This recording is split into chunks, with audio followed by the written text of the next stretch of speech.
Good evening to everyone. आज हम start करते हैं पार्ट 5 ऑफ 500 प्लस एमसीक्यू का।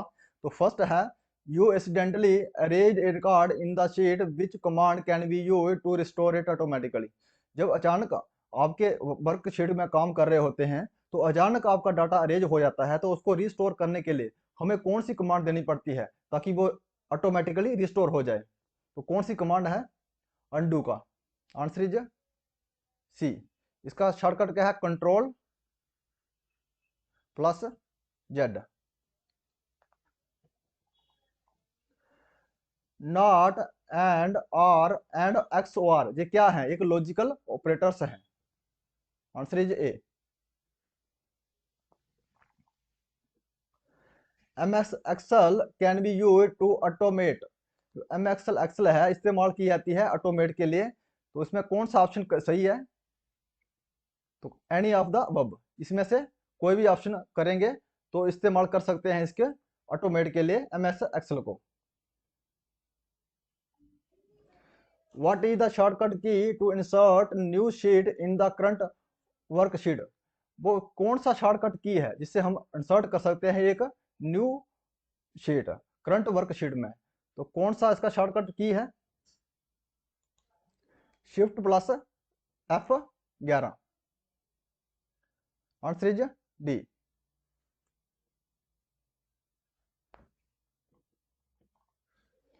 Which of the following, which of the formulas will Excel not be able to calculate? वो Excel में कौन सा फार्मूला जो कैलकुलेट नहीं कर सकते हम? तो कौन सा फार्मूला? जब एक्सेल में जो कोई भी फार्मूला हम अप्लाई करते हैं तो उसके लिए हमें क्या करना पड़ता है? पहले इजिकल टू का सिंबल मारना पड़ता है। इजिकल टू मारने के बाद ही फार्मूला हम अप्लाई कर सकते हैं। तो इसमें वो कौन सा नहीं है? Formula will Excel not be able to calculate. तो क्या है? Answer is D. जब कोई भी कैलकुलेशन हम एक्सेल में करते हैं तो हमें सबसे पहले क्या करना है? इजिकल टू का सिंबल मारना पड़ता है। You can use drag and drop methods to.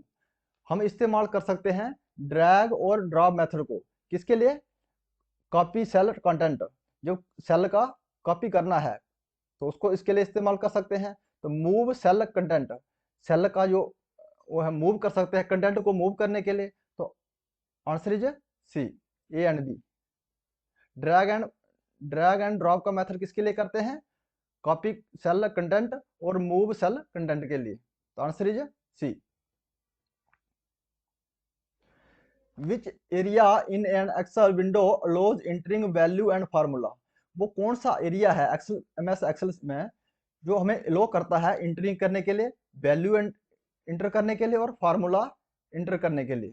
तो कौन सा है? Formula bar.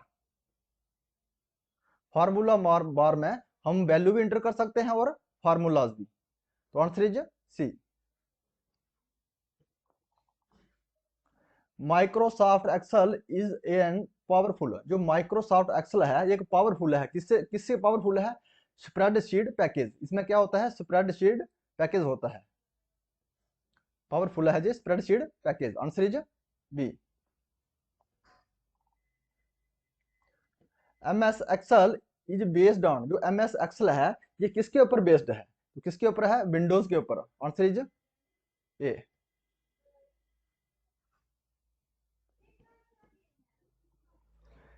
What is the shortcut की टू अनहाइड इंटायर रो? वो कौन सा शॉर्टकट की है जिससे हम अनहाइड कर सकते हैं किसको? इंटायर रो को।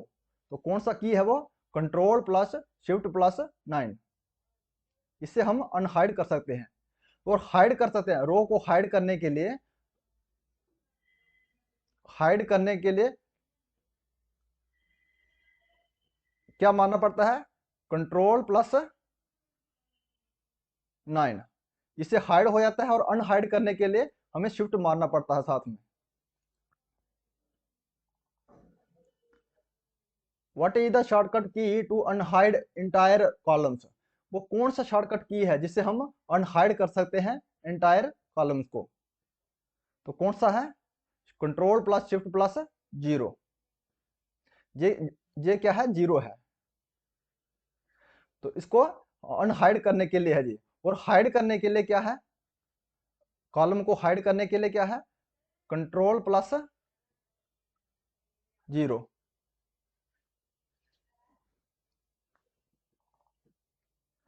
To insert a comment in MS Excel, अगर हमें इंसर्ट करना है कोई कमेंट MS एक्सेल में तो हमें क्या मारना पड़ेगा, शिफ्ट प्लस F2। जब शिफ्ट प्लस F2 मारेंगे हम तो हम इसको इंसर्ट करेंगे कोई भी कमेंट MS एक्सेल में।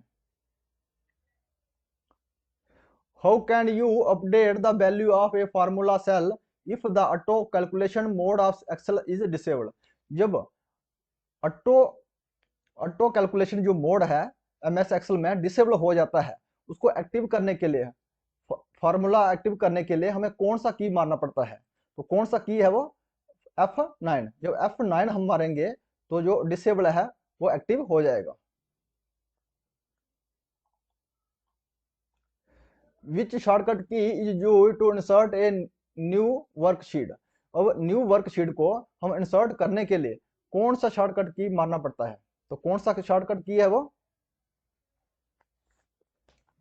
Control alt plus shift plus F1।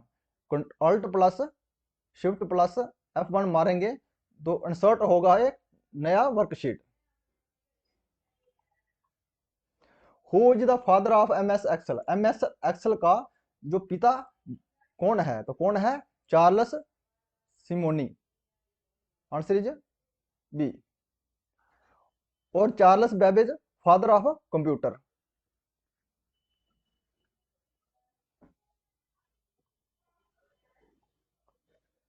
Which function is used to perform counting in Excel. जब हम MS एक्सेल में काउंटिंग करते हैं तो कौन सा जो फंक्शन है मारना पड़ता है, किसके लिए, काउंटिंग के लिए, तो क्या है, काउंट। जो काउंट मारेंगे हम तो हमारी काउंटिंग होगी MS एक्सेल में। Which function is used to add the value in a range in Excel. वो कौन सा फंक्शन इस्तेमाल करते हैं ऐड करने के लिए, MS एक्सेल में ऐड के लिए हमें कौन सा फंक्शन इस्तेमाल करते हैं, तो इसका है सम। जब सम मारेंगे तो हमारा ऐड होगा, ना कि ऐड करना है, ऐड का कोई सिंबल नहीं है, सम मारना है तो उसके बाद हमारा ऐड होगा MS एक्सेल में। तो answer is B. Which symbol is used to execute formula in MS Excel. जब हम MS एक्सेल में फार्मूला को एग्जीक्यूट करना है, संचालित करना है, तो हमें सबसे पहले क्या मारना पड़ेगा, answer is A equal to. इसके बाद हमारा जो है, जो भी करेंगे हम फार्मूलाज, वो एग्जीक्यूटिव होगा। Which function is used to find the biggest value in a range. जो बिगेस्ट वैल्यू जहां से हम लिखते हैं ए से लेके बी तक, इसमें कोई भी है वैल्यू लिख देते हैं बीच में, इसमें हमें सबसे बिगेस्ट वैल्यू फाइंड करना है तो हमें क्या मारना पड़ेगा, क्या मारना पड़ेगा, मैक्स। जब मैक्स मारेंगे तो बिगेस्ट वैल्यू जो रेंज है उसमें हम फाइंड आउट कर पाएंगे। Which one of the following is a date and time function in MS Excel. इसमें से कौन सा फंक्शन है जो डेट और टाइम को, टाइम देता है इसमें MS एक्सेल में, तो कौन सा है, नो। जब नो मारेंगे तो हमारा क्या आएगा, date and time. If you like this video please subscribe my channel. Thanks for watching.